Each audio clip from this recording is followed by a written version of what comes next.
យុវជនម្នាក់នេះហ៊ានប្រកាសបដិញ្ញាចិត្តធ្វើរឿងមួយដែលលោកឪពុកចង់បានមុខមហាជនខណៈដែលខ្លួនខំធ្វើដំណើរពីសៀមរាបមកដល់ភ្នំពេញដើម្បីវឹកហាត់ជំនាញមួយនេះដែលគេល្បីថាងាយស្រួលរកលុយហើយមានទីផ្សារគ្រប់សម័យកាលសួស្តីប្រុសស្អាត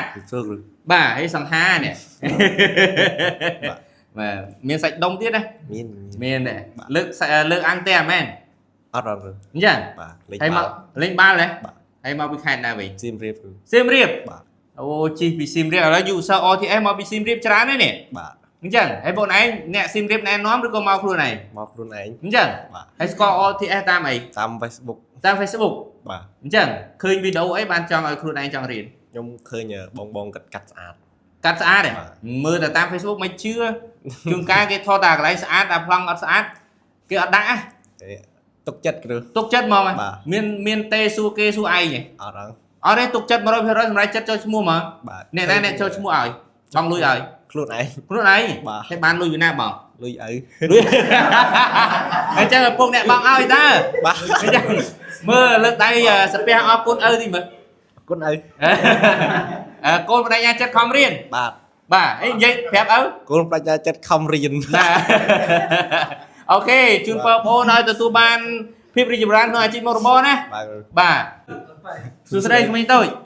អេមកថ្នាក់រៀនឃើញគេស្គាល់បងឯងច្បាស់ជាងគេបងឯងមានចំណុចពិសេសអីអត់ដឹងដែរ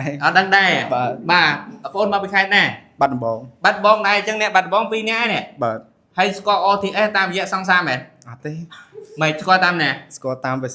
Facebook ហ៎បាទអូមិនមើលមុខសង្សារឲ្យស្គាល់ OTS ហ៎អត់ទេនៅ single ឬក៏មានគូហើយនៅ single អញ្ចឹងហេតុអីបានមករៀននៅ OTS ដោយសារស្រឡាញ់ជំនាញកាត់សក់អញ្ចឹងបាទអូស្រឡាញ់យូរនៅយូរហើយ10ឆ្នាំហើយអត់ទេប៉ុន្មានឆ្នាំហើយ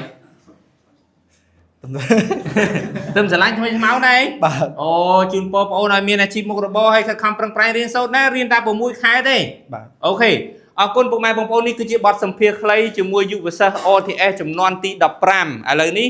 ថ្ងៃទី1ខែវិច្ឆិកានេះគឺគាត់ចាប់ផ្ដើមចុះឈ្មោះចូលរៀនហើយគាត់ចាប់ផ្ដើមចូលរៀនមិនចុះឈ្មោះទេគាត់ចុះឈ្មោះហើយឥឡូវគាត់ចាប់ផ្ដើមចូលរៀនអញ្ចឹងបងប្អូនយុវជនផ្សេងទៀតដែលចង់ចាប់អាជីពមុខរបរនេះអាចចុះឈ្មោះឥឡូវនេះយើងចូលរៀនមួយចំនួនទៀតនៅថ្ងៃទី1ខែ12បាទសូមអរគុណសូមបញ្ជាក់ថា OTS គឺជាមជ្ឈមណ្ឌលបណ្ដុះបណ្ដាលជំនាញបើកហាងអាជីវកម្មកាត់សក់មួយដែលទទួលបានការគាំទ្រយ៉ាងខ្លាំងពីយុវជនគ្រប់ខេត្តក្រុងក្រោយរៀនចប់សិស្សមានសមត្ថភាពពេញលេញក្នុងការចេញទៅបើកអាជីវកម្មហាងកាត់សក់ផ្ទាល់ខ្លួនចេញរកចំណូលបានពេញមួយជីវិត